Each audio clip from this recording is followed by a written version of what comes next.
തൃശൂരിലെ തോൽവി ടി.എൻ. പ്രതാപൻ തെറിക്കും. അന്വേഷണ റിപ്പോർട്ട് പൂർത്തിയായി.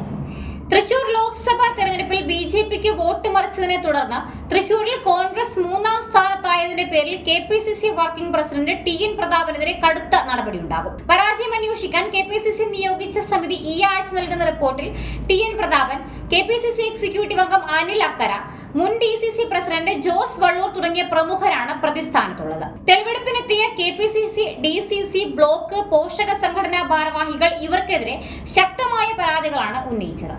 ഇത് അവഗണിച്ച് മുന്നോട്ട് പോകാനാകില്ലെന്നാണ് കെ.സി. ജോസഫ്, ടി. സിദ്ദിഖ്, ആർ. ചന്ദ്രശേഖരൻ എന്നിവരടങ്ങുന്ന സമിതിയുടെ നിലപാട്. ടി.എൻ. പ്രതാപനെ വർക്കിംഗ് പ്രസിഡന്റ് സ്ഥാനത്ത് നിന്നും മാറ്റിയേക്കും. തെരഞ്ഞെടുപ്പ് കോഓർഡിനേറ്ററായിരുന്ന അനിൽ അക്കരയ്ക്കെതിരെയും നടപടിയുണ്ടാകും. ജോസ് വള്ളൂരിനെ നേരത്തെ ഡി.സി.സി പ്രസിഡന്റ് സ്ഥാനത്ത് നിന്നും മാറ്റിയിരുന്നു. എന്നാൽ ചേലക്കരയിൽ ഉപതെരഞ്ഞെടുപ്പ് നടക്കാനിരിക്കെ നടപടിയെടുത്താൽ ഉണ്ടാകുന്ന പ്രത്യാഘാതങ്ങളെക്കുറിച്ച് പ്രതാപൻ പക്ഷം മുന്നറിയിപ്പ് നൽകിയിരിക്കുകയാണ്. കെ. മുരളീധരൻ എഴുതി നൽകിയ പരാതിയിൽ ഈ 3 പേരടക്കം 28 നേതാക്കളുടെ പേരുകളാണുള്ളത്.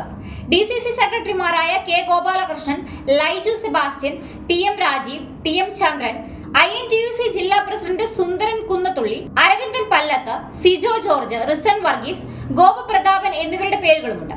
ഈ പട്ടികയിലുള്ള 28 പേരും ടി.എൻ. പ്രതാപൻ പക്ഷക്കാരാണ്. തോൽവിയെ തുടർന്ന് രാഷ്ട്രീയത്തിൽ നിന്ന് മാറി നിൽക്കുന്നുവെന്ന് പ്രഖ്യാപിച്ച K. Muraleedharan K. Karunakaran study സെന്ററിന്റെ പ്രവർത്തനം സജീവമാക്കാനുള്ള ശ്രമത്തിലാണ്. സെന്ററിന്റെ പ്രവർത്തനം സംസ്ഥാനത്താകെ വ്യാപിപ്പിക്കാനാണ് മുരളീധരന്റെ ശ്രമം. എല്ലാ ജില്ലയിലും കമ്മിറ്റികൾ രൂപീകരിച്ച് പ്രവർത്തിക്കാനാണ് മുരളിയുടെ പദ്ധതി. ഇതിന്റെ ആദ്യഘട്ടമായിരുന്നു തിരുവനന്തപുരത്ത് നടന്ന കെ. കരുണാകരൻ അനുസ്മരണം. ഇതിലൂടെ കരുണാകര പക്ഷത്തിന്റെ നഷ്ടപ്രതാപം വീണ്ടെടുക്കാനുള്ള ശ്രമത്തിലാണ് മുരളീധരൻ.